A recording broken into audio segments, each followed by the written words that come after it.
So I think we can start now. All right. Yeah, sure. Let's start. So my name is Josephine Kafura. I am the Business Development Manager in Kenya for Servercore. So for today's agenda, we're going to be talking about three main topics. So we're going to cover the overall cloud architecture, the data center infrastructure, and cloud features. For those who will be joining us today, we'll be giving a bonus of 5,000 Kenya shillings for everyone who will register and sign up on our on my servercore.com. What you'll need to do, my number is on the screen. It's 0718-540-745. It also has WhatsApp. You can also just send a message to my number with your account ID. When you go to the website, you log in, there's a sign up button on the right. When you sign in, you're going to get an account ID. Then that account ID, you're going to share it with me, and then you're going to send me a short overview of the project and the task that you're planning on doing with the site. Then we'll credit your account with 5,000 shillings for you to participate with us today. So yeah, we just want to say thank you so much for joining us today. So Servercore in a nutshell is basically we're an international premier infrastructure provider with a unique commitment to local empowerment. Our mission basically is to ensure that we empower companies in delivering their services to users in countries experiencing breakthrough technology growth, such as Kenya. The most advantage of being a premium provider basically is we merely not only provide infrastructure, we are a partner in progress as a catalyst for local development and facilitator of global connectivity. So we also provide free communications through our channels as well. As I mentioned, we are technology partners, and we are also compliant with international standards, and we have new and modern hardware that's 99.98% SLA. Being the advantage of having a local presence, especially in our industry right now, we are offering payment in Kenya shillings for all Kenyan users. You can manage your payment on our control panel. We are also giving an option of paying through M-Pesa, just to make sure that it's an easy payment method.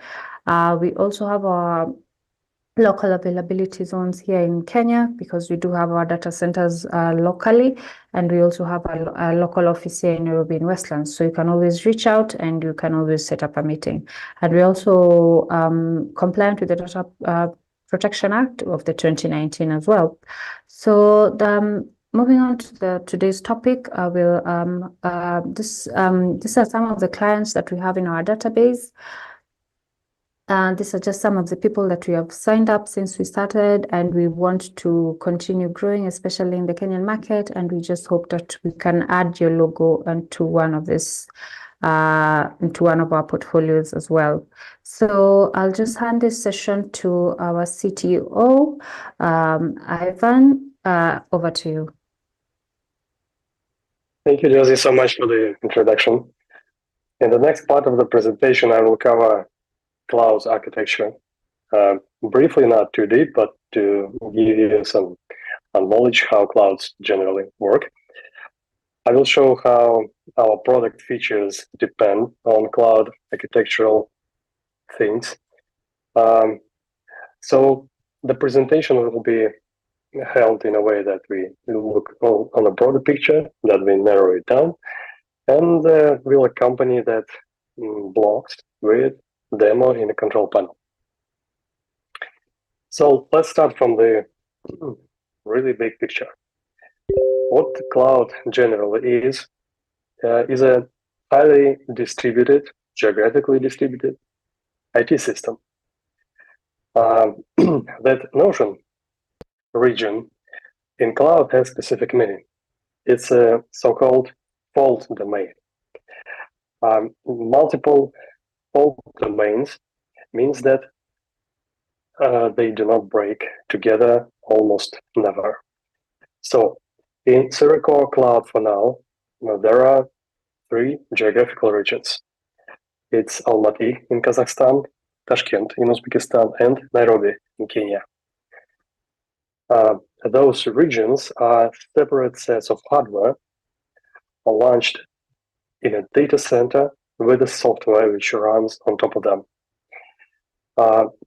Fault domains means that those software sets work independently of each other.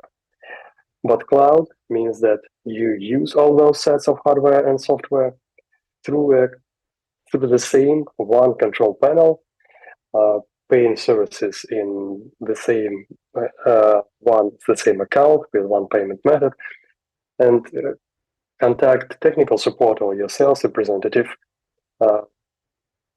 via one channel of communication you prefer. So for now, we have three geographical regions. For the next year, we plan to extend our presence in each of them, and also to launch a couple of more regions, one in European side of the continent and one in Asia. Now let's dive a bit deeper on the level of one region and look what it itself consists of, how things work.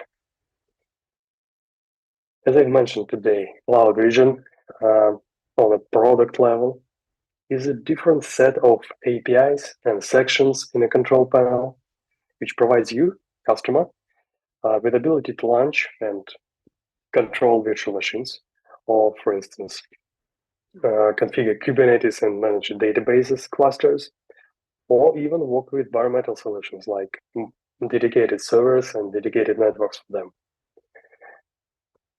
All these functionality works independently of from other regions, some possible problems in them, which gives you an ability to build a resilient system.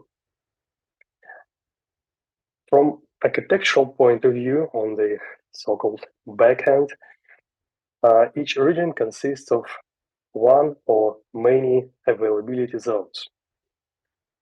Here on this picture, geo region Tashkent is shown. It is now in the middle of its development. It has not one availability zone as we have in Nairobi, but already two availability zones. When it will mature, it will have an extra. We think it will be 3 availability zones. But for now, 2 is enough. Enough for us, enough for our customers, enough for building stable and fault-tolerant systems on top of the resources. I will talk a bit more in details about availability zones later, but for now, just picture the system in whole. Each region consists of multiple availability zones. They are separate from each other. They can be connected with networks, routed networks, which is already controlled via a control panel. So, as I mentioned, availability zones appears when we develop our region, when customer needs growth or launch more complex systems. And when we do so, we take into account some local regulations. For instance, when we made a decision to launch another availability zone in Tashkent, we did that in a way that will empower our customers who launch financial systems software to do that in compliance with local regulations, saying that if you are a financial organization, you have to pick locations for your systems with at least 5 kilometers between them. It's not an easy requirement to comply with, and we greatly helped our customers to solve this problem, being able to control all the infrastructure they launch via one control panel, one set of APIs, which is really great. So now let's dive one level deeper and see what availability zone basically is, how things work on this level. So each availability zone is one of multiple data centers located close to each other. This topology, one data center or multiple, is not visible for our customers. They work with availability zone or with a pool, which is a subset of hardware inside of an availability zone. So this topology is kept on our side. But when we choose data centers to host an availability zone, we pick those who comply with our requirements. What these requirements are. So basically, there are three sets of requirements which has a top priority for us. Number one is electricity. So connection to power sources. We always pick data centers which has at least two connections to power lines, to electricity production lines. And each line should also be connected to a power generator and a set of accumulators. This setup is really important because it allows you to keep the servers running inside in your racks 24 hours, 7 days a week, with no service disruption, no matter what happens with those power lines. And our experience shows that unfortunately, we use those systems at least a couple of times per year. So the worlds surrounding data centers tend to be not too stable. The next big part of requirements is internet connection. So data center is all about hosting servers for applications, for consuming and processing internet traffic, right? We strive to connect our availability zones to as much uplinks possible. Here, as an example, broad availability zone Unicom in Tashkent, in Uzbekistan. It has 3 lines of internet plugged in. In Kenya, we have the same. 3 different providers, and network equipment we use and software we wrote on top of it is able to switch traffic between the uplinks if something bad happens with those connection lines. It also is able to balance traffic between those uplinks, providing you with higher speeds and more throughput. When this traffic passes through border gateways, it goes through DDoS protection. It's a custom-built solution, which allows us to filter almost 98% of all attacks on level 3, level 4. So your servers, virtual or physical, will receive more clear traffic, and you won't need to tune them to mitigate some possible attacks. So first 2 sets of requirements were about connection to external sources of something, electricity or networks, and the third number of requirements is about quality of the data center, quality of its processes, and formal requirements, which allows us and you as our customers to build systems which have to be compliant with formal regulations. So what those certifications are about, it's, for instance, Uptime Institute certification. We always strive to choose the best data center possible. For instance, here in Tashkent, we have tier 2++ data center. In Kenya, we have tier 3 data center, which means that the data center design is of very high quality, with redundant power supplies built nice for the technicians to be able to smoothly serve the equipment which is held inside the data center, and so on. These data centers are also compliant with ISO standard, showing high quality of processes, and PCI DSS, which means that there won't be any problems if you process some financial data inside them. In all those compliance systems, it's important to remember that if you need to process your customers' credit card data, your system should be compliant, your cloud provider should be compliant, and your cloud should use data center that compliant as well. So it's like a pyramid, and on each layer of this pyramid, everything should be done nice. At Servercore, we have you covered. Don't worry if you need anything like that now, or probably will need something like that in the future. Start using our services today and be ready for that future. Now, let's dive one level deeper. On this picture, you see we have a number of pools pictured. On the left, there is a pool UZ1. It's a pool for virtual resources in Uzbekistan. On the right side, you see pool TIS1. It's a pool, again, in Uzbekistan, but for bare-metal resources.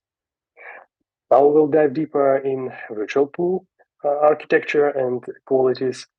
Then we'll have a demo, and then we'll get back to that bare-metal pool and its services. So you might have noticed that on each slide I show, we basically repeat the same architecture in terms of disaster stability again and again. So here on the level of one pool, we again have redundant power supply, fault-tolerant network, and data storage that lives through major disruptions. How is that possible? What pool basically is? It's a number of racks in a data center. Typically, this amount is not less than 4 racks. At maximum, it can stretch to 100 or even more. In each rack, we have a top-of-the-rack switch. It is pictured here.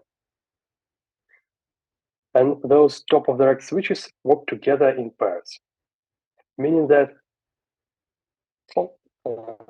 servers that are located in those racks are connected to multiple top-of-the-rack switches at once. Those services also have redundant power supplies in them, which makes them which makes it possible for us to connect them to multiple power sources at once.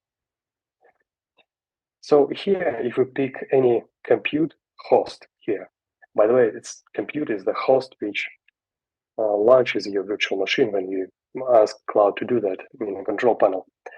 Each compute host has at least 2 network cards, which allows us to connect it to multiple top-of-the-rack switches. It has 2 power supplies connected to different lines, and it has broadband network connectivity to network storage and backups cluster, which is located here at the bottom of the picture.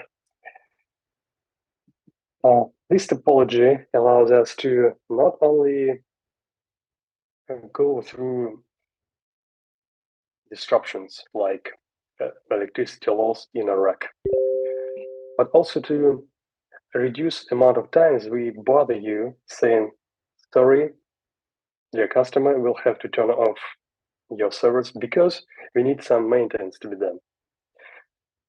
When we have infrastructure with duplicated roles, we are able to perform security upgrades, some tuning, not disrupting your services.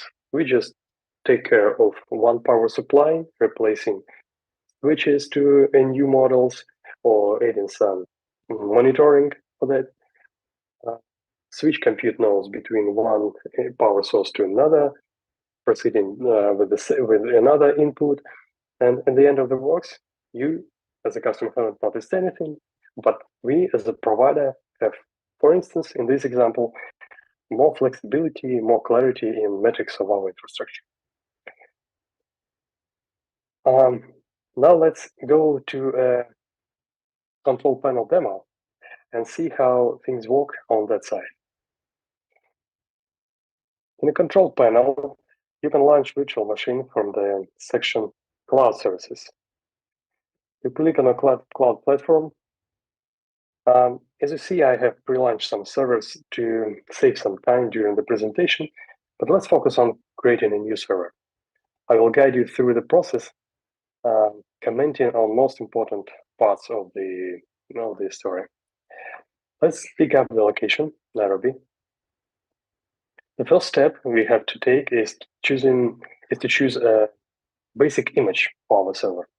Basically, it's an operating system. You can choose from a number of pre-created images, or you can even upload your own image. If you do so, it will appear here in a list, and you'll be able to launch instances from this image. I'll be okay with standard Ubuntu for now. After we picked up the source, the next step is to pick up the configuration for our server. You can go and pick some preset if you are okay with that. Most customers do, but it's up to you to create a custom configuration from this tab. If you need something non-standard, for instance, 1, 4, and 3 gigabytes of RAM, not a typical configuration.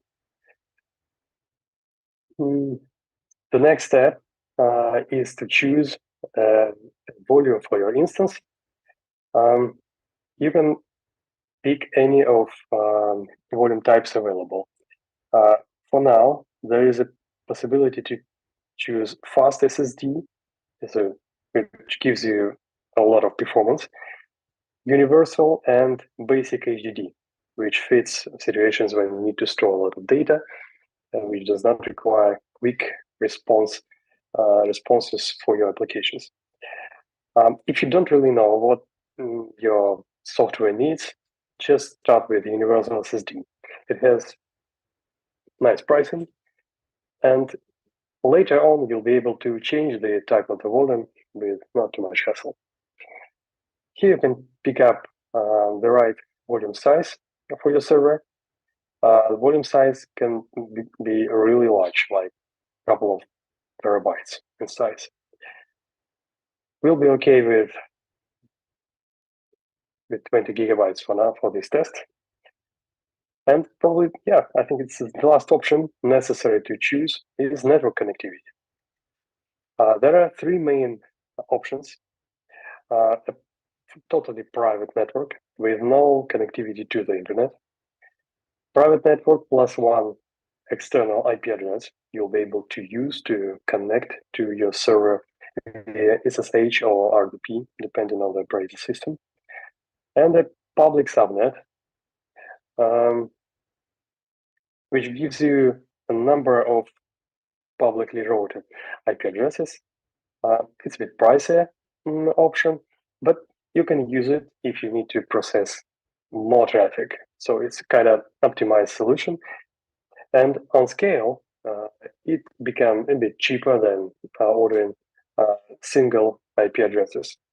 In case you need more addresses per network, write us a ticket. There is a possibility to launch /24 subnets here, taking more than 250 addresses from each such network. So that's it. I will pick pre-created network. It is available here at the bottom of the list. And after we picked all those examples, I can proceed to create an instance. Instance launch normally takes like 40-50 seconds. It's a very quick process. So I will wait till this server launches. And I will show what is possible to do with it after it's done. So as you see, server Heli is now in a state scheduling, build, block device mapping, meaning that the volume for the server is being set up. We see that we already have an IP address chosen for this server. Now it's spawning and it's active. Let's go in its page, yep, and go to a console. Web console is a way to look what happens with your server, and you can even control it using this console. It's not fully featured like your terminal, the terminals you might use on your desktop, but it gives you a nice way to do some brief controls, upgrades, or debug. In order to log into a server, we use login right in here. You can copy password from this field, or you can paste it using this hotkey, like from action. Here it is. This is our server. It should have connection to to the internet. Let's check it. Yeah, it has. So let's see what's possible to do with a server that has been launched. First of all, and probably main configuration set of configuration here is server topology. So number of cores and RAM, which is available for it. We can easily scale vertically up to 8 vCPUs, not changing RAM. If you need something like that, for instance, you notice that your server demands more power, you can see here how the price of the server will be changed. If you need more than 8, you will have to switch to one of those fixed configurations. Let's resize our server to this configuration, 12 vCPUs. When I press apply and restart server, the server starts resizing. So we'll see it here. The status will change from active to resize prepared. And server will pass through the stage again in like 30, 40 seconds. While this happens, let's see what else can we configure on a server that is already launched. On the next step, network volumes, it's possible to alter some qualities of this volume. For instance, we can resize it. We can also configure backups plan for this volume or create a one-time backup. Let's resize this volume. It's a really cool feature of Servercore's cloud. Why is it called? Because it's completely online. When I press save button here, API will receive this event, and we will be able to immediately see the new size of the volume inside our server.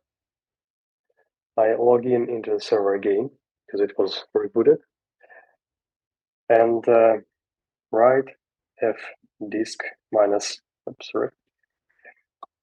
disk minus L colon, and here we see it's probably not clearly seen on the translation, but disk as DA now has volume of 25 gigabytes instead of 20 it has before the change.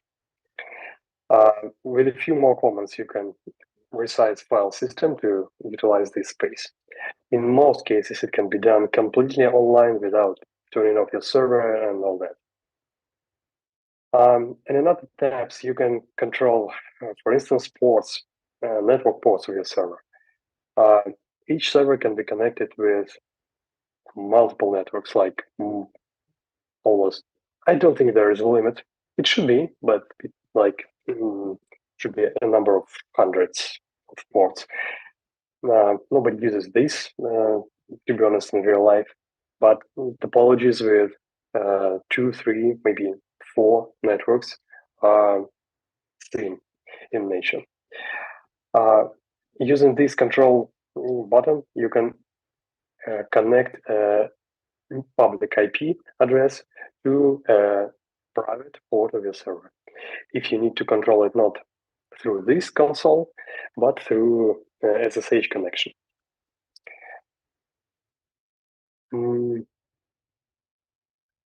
I think that's all for cloud servers.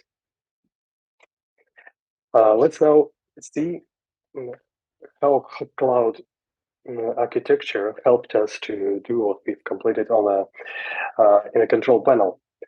When we picked the configuration for our server, we basically told the cloud, find the best compute node for a server of this size. And cloud picked one compute node with enough resources to launch our server. When we later resized the server, a new compute node was picked.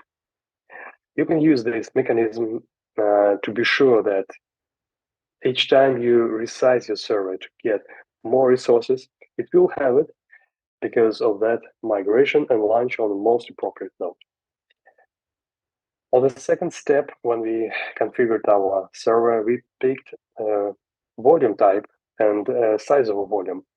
When we did that, cloud created a specific object which acts like virtual machine volume in a network cluster.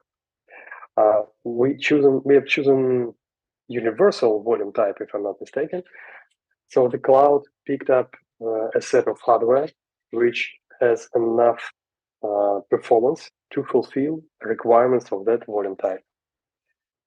And finally, when we picked up a network connectivity, we've chosen private network. Yeah, private network with no external connectivity. But if you had picked one public address, this address would have been launched on one of those gateway nodes, because gateway node is a place where virtual IPs are created and live.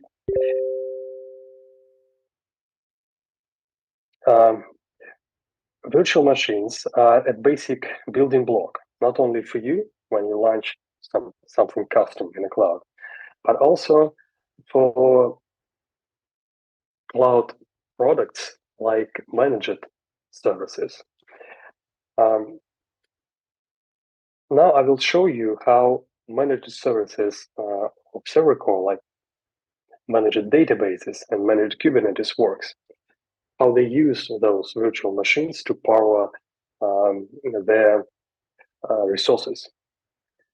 Here again, I pre-created one database cluster to be able to later show you how it can be configured after launch. But now let's proceed to interface of cluster creation. What managed databases service basically is? It's a web service which helps you to launch one or multiple virtual machines with a specific software which knows how to work together in a cluster mode.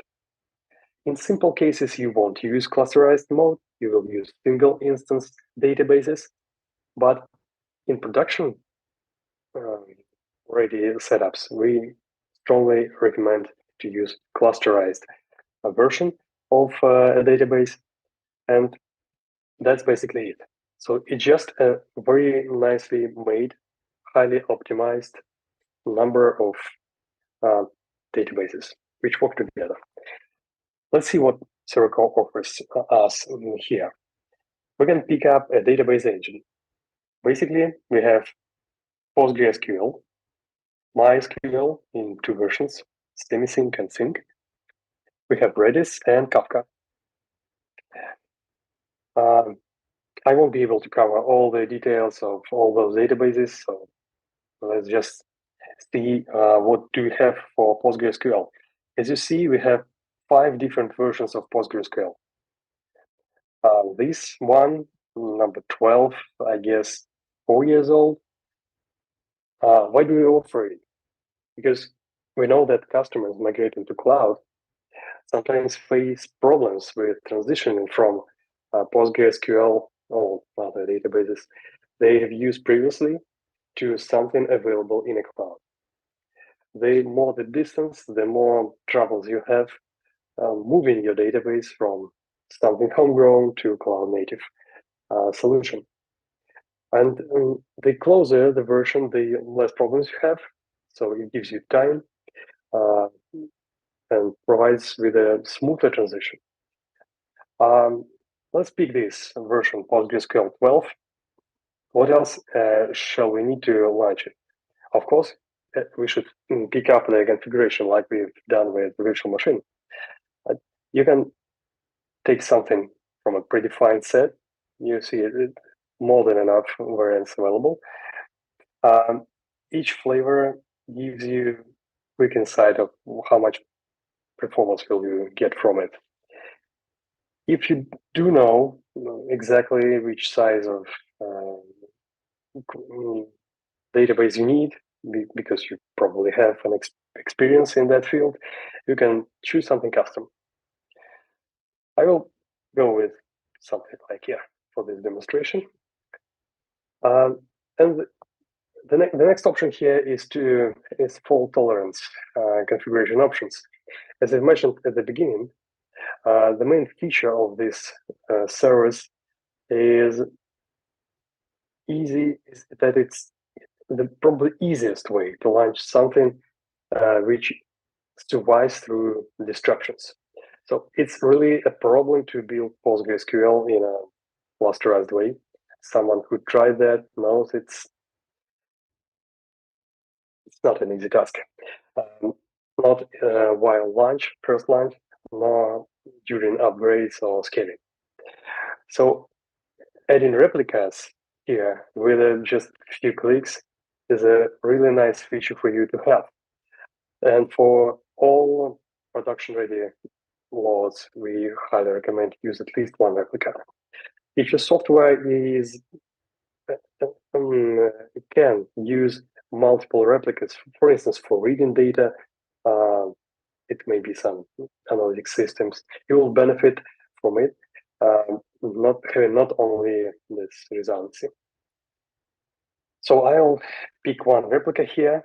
I will choose subnet we have created previously, and I will not focus on the rest of the configuration options because they're too narrow for us for today. By the way, backups for your database are completely free of charge, no matter what volume size you use and how much data you write. It's a really great feature to have because it's not only gives you ability to recover with like minutes of precision, but saves you a decent amount of money. Let's create this cluster. We won't be able to wait until the full installation complete because it takes like 15 minutes, I guess, on average, depending on the volume size you pick of the database. So we'll leave it setting up and see what we are able to do with the cluster I have pre-created. Well, again, like with virtual machine, one of the most used options here is scaling. You can easily switch your cluster from the configuration you picked at the start to some other configuration. And if your cluster, if you were using clusterized version of a database, this transition will pass unnoticed for your application and hence for your users. So after picking up the next configuration you need, just press Save button, the cluster will switch to a resizing state. At the same page, you are able to copy connection strings for your database and tune some other options, which is also very important. Sorry, not this, but this is also a nice thing to have, like code snippets for connecting your applications in different languages. You can control users and databases through this API. You don't need to launch those SQL queries for that. And monitoring is available for each cluster you launch. Metrics are split into two sets. The first set is like infrastructure of your cluster. It's cluster service monitoring, CPU consumption, load average, and all that. And here, well, you can see the databases metrics, more precise, tailored to the applications, and like longest query duration, for instance. You can export this data and use it in your own monitoring system because the data is available in Prometheus format. Let's send our cluster to resize to some this configuration. Let's add one replica, press save button, and see what happens. Again, like I've said previously, depending on the sizes we pick here, the configuration type or configuration time differs. I believe this will be completed in 10 minutes. So, yeah, so our first cluster is in creating status and another one in resizing. So let's switch to another platform as a service product we have. It's managed Kubernetes. This server, unfortunately, is not installed in Nairobi yet. We plan to launch it in the first quarter of 2024. So in order to demonstrate its capabilities, I will switch to regions we have launched this service previously. When configuring a new cluster, you have to choose, like in managed databases or virtual machines, a version of a software of this cluster. You can see the number of options available here. Again, the purpose of this choice is for you to be able to transition to this solution easier if you already have something Kubernetes-based launched somewhere. We'll pick up, let's say Almaty. Cluster type allows you to choose either high availability mode or basic mode. Basic mode is really for testing purposes, which allows you to save some money. High availability is a must when you run production workloads. It allows you to go through some disruptions like node loss or node loss basically. It also allows you to later upgrade your cluster without server disruption. Let's pick up a new private subnet and proceed to a second stage. On the second stage, you tune node groups. Node groups is a configuration in your cluster which you will be able later use launching new nodes inside this group. So what you have to do is pick up the configuration. You have some kind of flexibility here. You see, you can use from 1 to 64 gigabytes of RAM, from 1 to 8 cores. You can pick the right volume type for each node. Let's see, we have, what if we have 10 gigabytes of RAM, universal volume of 10 gigabytes size. We press save and we can choose amount of nodes to launch. There are some configuration Kubernetes specific like labels and tains. These will help you later control which applications to launch on which node. We will dive deeper in it here. You can add, I guess, up to 10 or even more node groups here, having different configurations for each node. For instance, here for the second node, we can pick up local SSD and vMU volume. It's really useful if you plan to launch applications which demands very low disk response latency.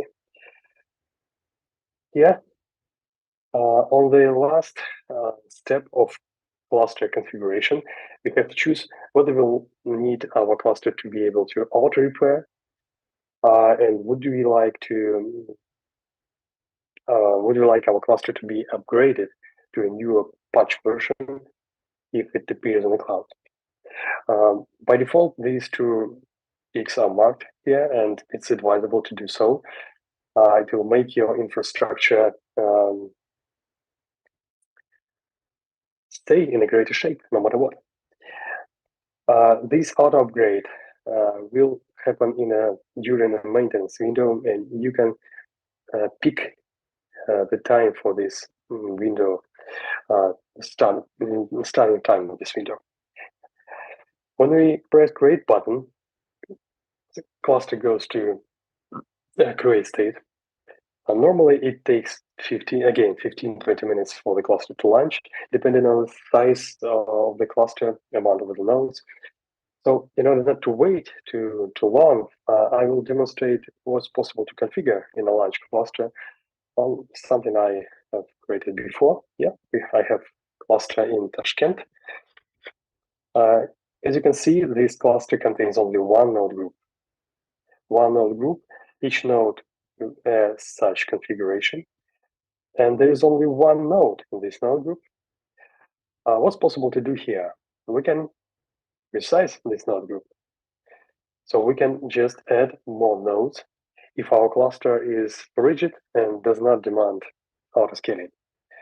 What we also can do, we can turn on the auto-scaling, telling cluster which minimum amount of nodes it should have in this node group and which maximum it can scale up.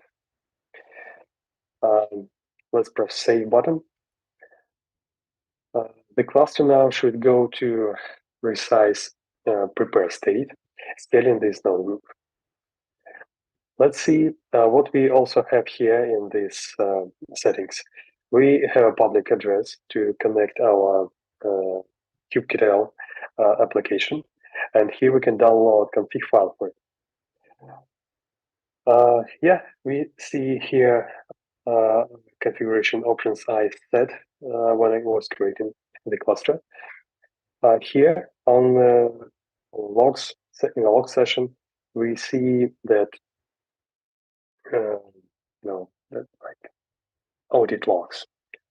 I've just put the node group into a resize state, and here I can see it. If for some reason a node in the cluster will be reinstalled or an update will be performed on top of your cluster, you will be able to see traces of those actions here. Servers that work as a Kubernetes nodes can be seen here in this list, but also you are able to find them here on the server sections. Here this server R, first one, the second one. You might sometimes need it while debugging your application. Or for instance, if you lose access to your cluster with kubectl or in some other cases, you can work with those nodes as with servers, but the flexibility is limited. There is a message here describing why is that. But at the same time, you can, for instance, snapshot a volume of your node group, connect it to another instance, and have a detailed understanding of what happens with it. That's all for fast services for today. Let's switch to another set of hardware. On the previous slides, I showed you that in each availability zone, we normally have multiple pools of hardware. The pool on the left was for virtual resources. The pool on the right was for bare metal resources. So now we took a zoom-in view into one of those bare metal pools. Architecture of a bare metal pool is a bit simpler comparing to the clouds. Why is that? Just due to the nature of this service. Typically, when picking a bare metal server for your needs, you can choose whether this server to use multiple power supplies or only one. Typically, each bare metal server has only one connection to the internet. So keep that in mind in building a system based on physical servers. Why would anybody need a bare metal server? If you don't know the answer for this question, I will give you some insights. There are cases where you need full control of the equipment. For instance, you really have to be able to build RAIDs from multiple physical volumes, and only you know which works best with your application, and you cannot fulfill this need in the cloud. Bare metal server is the right thing for you. Sometimes you have to launch software which has licensing restrictions, allowing it to only be launched on a physical server, and it's prohibited to launch it in a cloud. It's not too much of such software exists for now, but we see a lot of customers doing that in the cloud. Sometimes you just need to work with bare metal devices. For instance, if you test physical device drivers. So there are a number of cases where bare metal servers can be really useful for you, but this flexibility in tuning your system goes along with the complexity. So not many of the cloud features are available with bare metal servers. So let's see how things work in a control panel. Bare metal servers sit here in a cloud servers and collocation part of a control panel. Here I have some servers pre-configured before the start of this presentation. Let's see how things work when you launch a new one. Let's pick a server in Nairobi. Yeah, there's only one availability zone there. As you may see, as you can see, we have 4 options available here. Servers differs they differs with hardware and price as well. Let's pick something like this and see the details. The server page tells you which exact equipment you will have. Like here, it's Intel Xeon E2388G with 8 cores, 64 gigabytes of RAM, and 2 SSDs, 1 terabyte each. This server will have one shared public IP address, one port to local network, 1 gigabit port, which is good. What else? That's something not configurable for the server because it's just a physical bare metal device which has been placed in a rack and was waiting for you to pick it up. What you can choose software like operating system. You can add your SSH key to connect to the server and control it via internet. You can choose a bidding option. I have picked a 1-day bidding option, so the server will cost me $20 per day. When I press Pay Now button, the cloud will pick one of those 20 plus servers pre-installed in a rack and start launching a software like basic operating system on it. This normally takes like 15-20 minutes, again, magic numbers, for the server to fully launch. So let's see an example of already launched server here and what it allows us to configure. The main tab here is an operating system tab, which allows you to copy IP address and server password. It's not one time, but it's a password you should choose after using it for the first time when entering the server. It also tells you how which disks this server has and how these disks are configured. Pressing this button, change boot template, you can choose from which volume to start. You can choose an IP if you have multiple IPs on your account and so on. Right? On configuration tab, you have a quick summary of what your server is. On the ports tab, you have a description of network connectivity for your server. Here we have VLAN facet. It's an important number to know. In our next scenario, when we connect physical servers via the cloud. So that's it for servers. Now let's switch to the last part of our presentation covering these architectural things. It's networking. So we've talked about virtual resources, environmental resources, different things like availability zones, pools, and regions. So it's a really large domains of different level. But what they do have in common are networks. Global router is a feature which enables you to connect virtual machines with cloud servers within the same region, within the one availability zone, or in multiple availability zones. Why is that important? Because you might have different projects to run in the cloud, which, for instance, in the start will require just a couple of virtual machines, and you'll be okay with a very basic setup with virtual network, virtual servers, everything will work.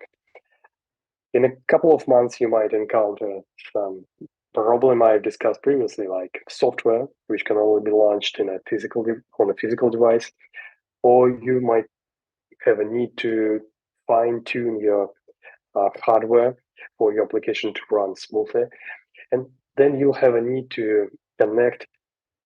You will have to launch this software on a bare metal server and connect it to the infrastructure you've launched previously, consisting of virtual machines.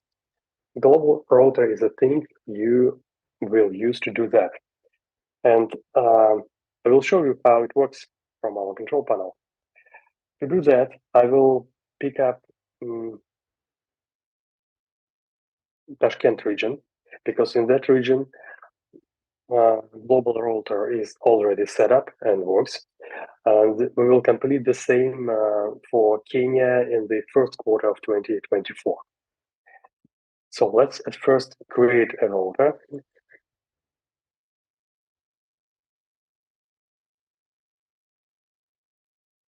It's fast operation. And after we've done that, we can connect networks we have launched previously to that network, or we can create one on the spot.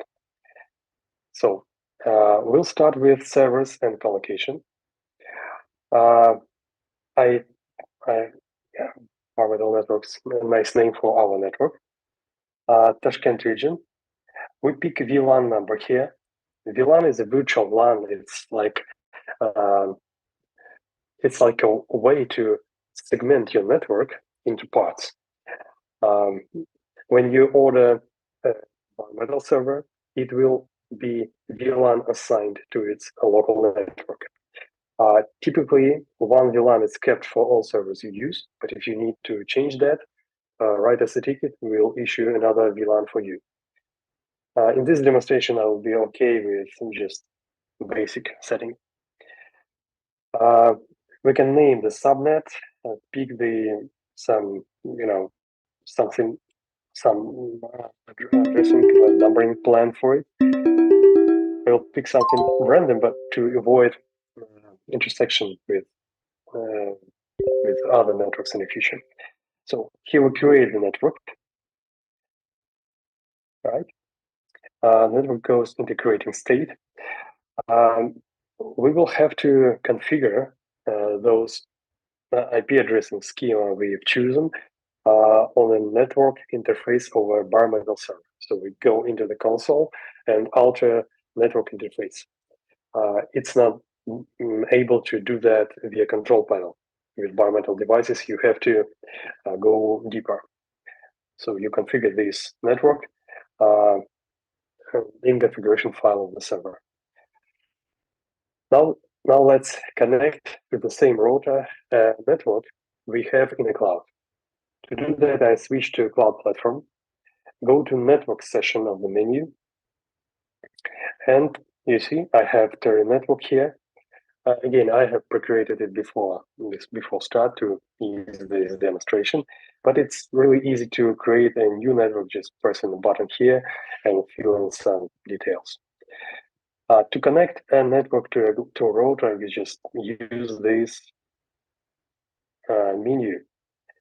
Select a global router, just router, pick the address that will be assigned here, it fits fine. Press the touch button. An interface tells us to not close this window, meaning that not that pop-up, but the browser window, because it will issue some requests to the backend. Normally, this attachment takes like less than a minute. Let's wait a bit to see what it completes.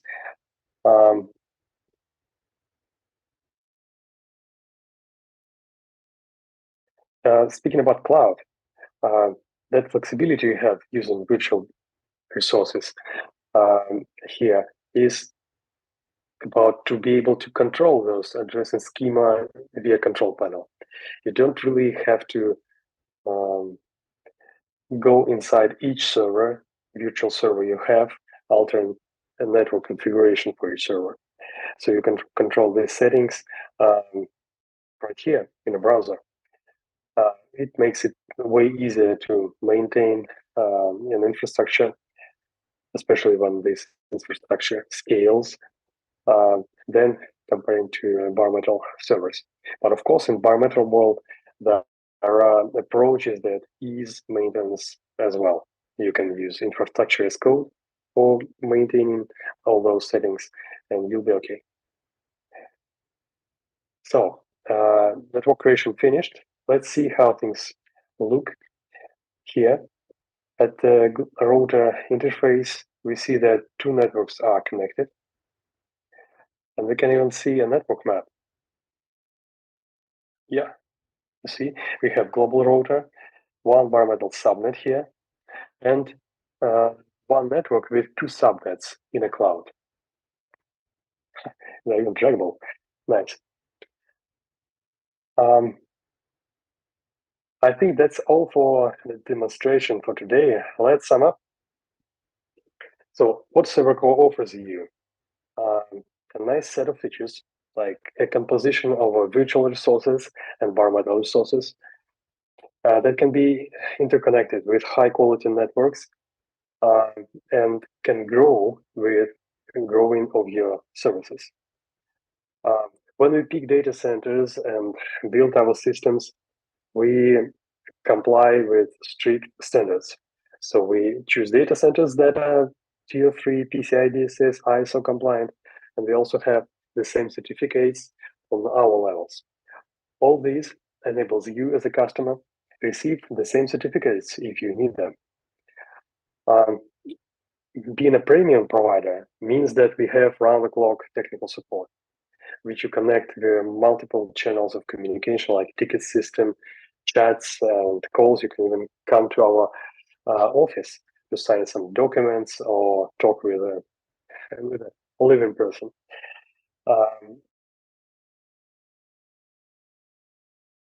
All this is provided through a single, easy-to-use control panel. You might have noticed that it's far easier to use Servercore's control panel than panels from hyperscalers like Azure or AWS. And being a cloud, it means, from our perspective, to be able to provide you with a lot of services you might ever need. So don't be afraid. You will be able to scale whenever you need that. A quick reminder: if you need to have a bonus to test our services, it's a good opportunity to write Josephine today. 5,000 shillings is a sum which is enough to run something simple for a month.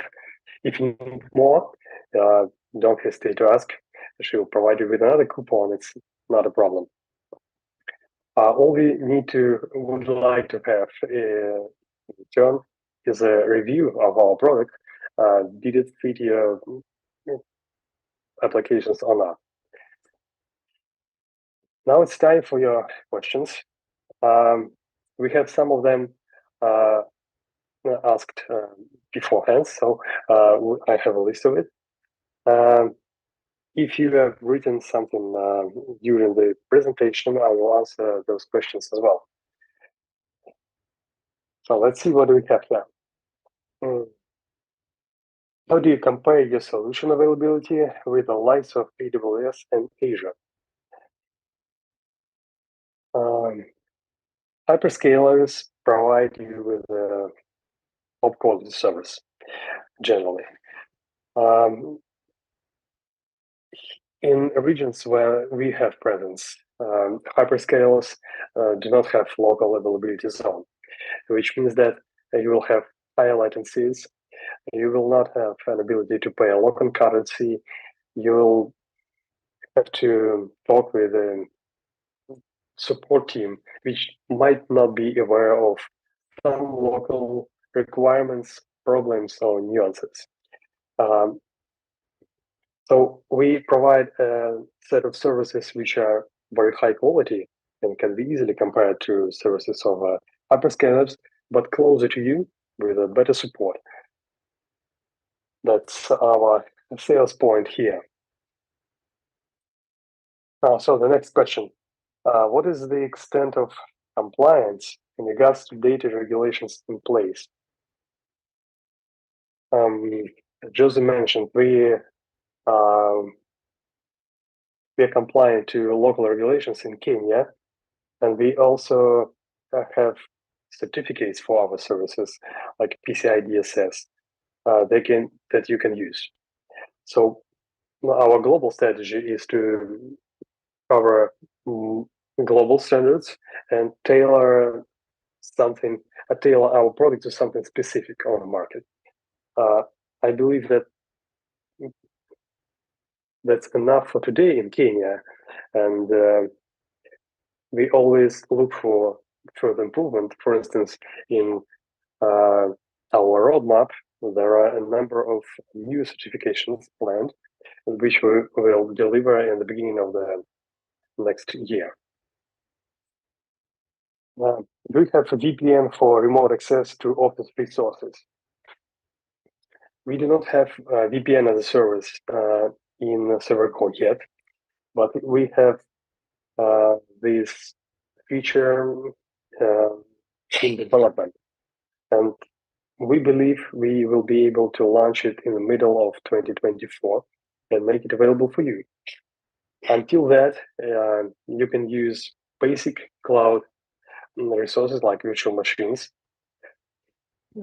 to build VPN yourself using public network connectivity and instructions we have in our documentation. Will we consider adding ARM-based VMs in Kenya DC locations? Yes, we are already testing ARM servers in Servercore. When we'll understand that it's production-ready solution, we will deliver it to all our locations. What is the best way to scale using cloud computing? Well, industry standard for now is using Kubernetes for all applications that demand scaling. In Servercore, Kubernetes works fine with the cloud, so it knows how to launch new instances, how migrate volumes between those instances, how to use load balancers, and all that. So I think you can test that and come back with feedback if you have any problems. How to leverage cloud technology in blockchain technology? Well, in blockchain technology, the crucial things are to store data and to provide your customers with highly available services, which are sometimes might be compute intensive. I think cloud provides you with all things needed. So you can launch virtual machines of different sizes. You can utilize bare metal servers if you need something extra. You can scalable data storage. Not sure if there are some frameworks for building blockchain applications available, which works fine with technologies we use in the cloud. But we'll be happy to know that from your side. If you need some bonuses to test the connectivity, don't be afraid to come and talk to Josie about that. And the last question from no, not last. Yeah, we have more questions. Mhm. We are business process outsourcing based in Kenya and serve clients in American trucking industry. My question is, how can Servercore integrate with our operations as we deal with a lot of data? Well, here again, I'm not too familiar with the industry you've mentioned, but I believe that dealing with a lot of data is covered well with scalable storage in the cloud. So an ability to stretch the volumes without downtime is a nice feature to have if you need to save costs, not buy a lot of volume upfront, but need to scale later.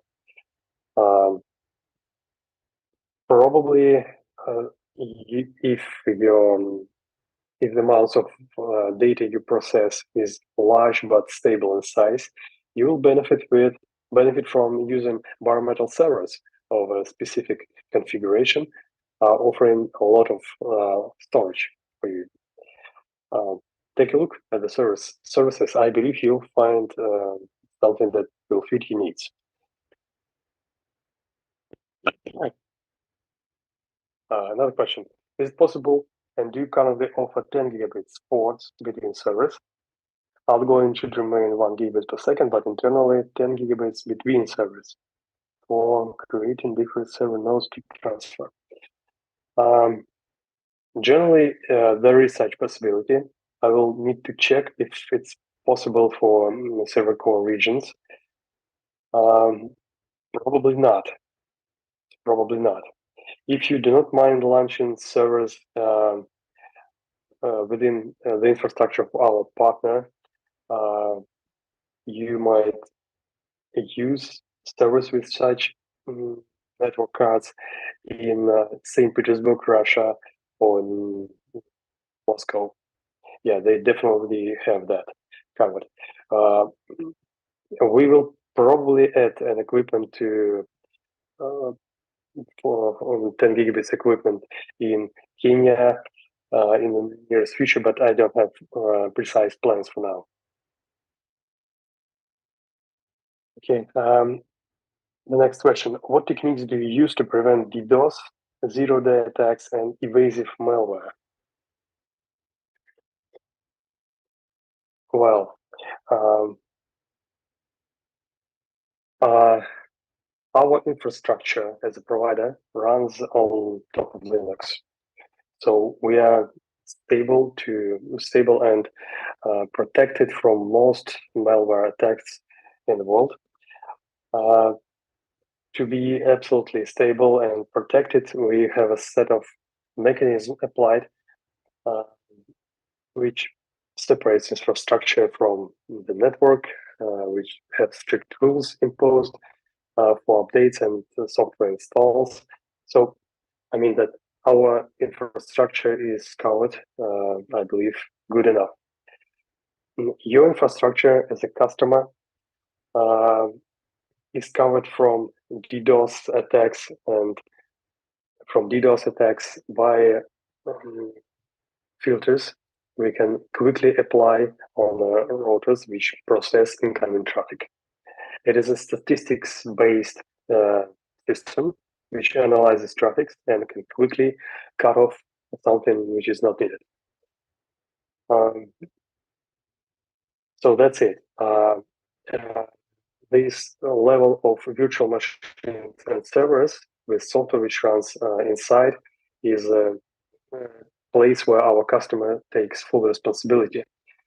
We help them to be protected by constantly updating base volumes, base images, you use to launch those virtual machines or servers. So each time you launch a new virtual machine, it will use the most recent security updates. And of course, when we detect something bad happens within the infrastructure of our customers, we write tickets, we help you to define the problems and help you to recover from losses if there are some. I'm not sure if I answered in full, but sorry. One more question.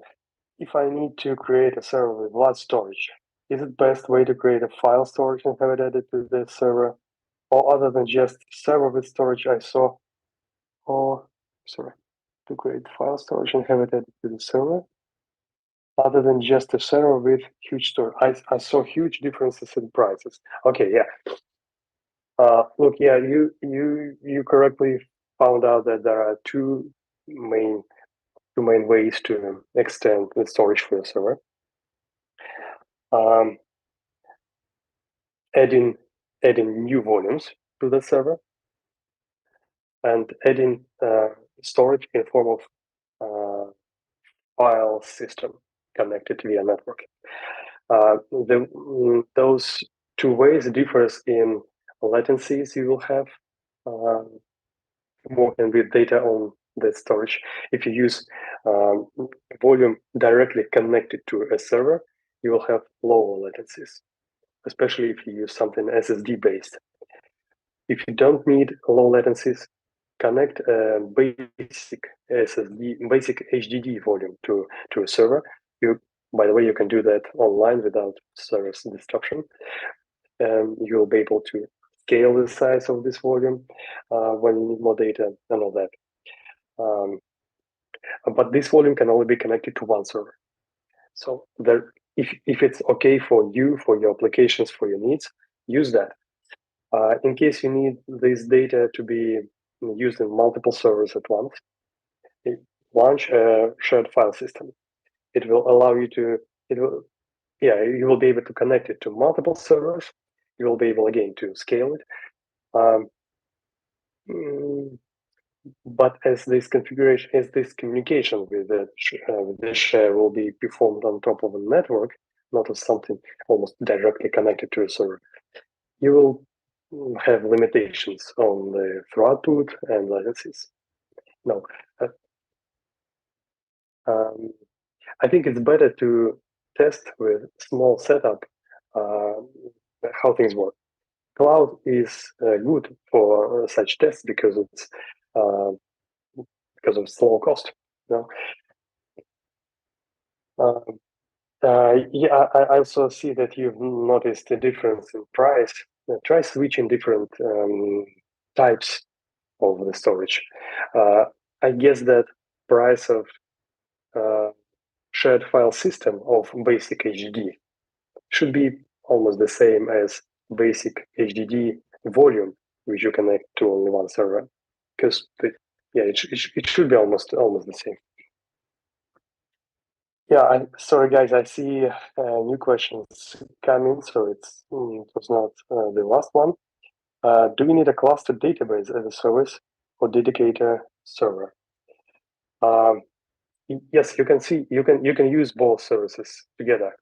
So you can launch your applications on a dedicated server, have a managed database launched in a cloud, and be connected to that database, to that bare metal service. It should work fine. You will be able to scale database using that control panel. And if you have stable load, which is best fit bare metal service, you will be totally okay. So test that, utilize the possibility to launch a server for 1 day and database for a couple of hours. You will be able to test all that in Nairobi only in the beginning of 2024, but it's okay to launch and perform some tests in some other region which already has a global router in place. Let me check if we do have some other questions. Yeah. No, I guess we don't have any more questions. So that's it for today. Thank you all for coming. It was a pleasure for me being your host for today. See you next time. Thank you.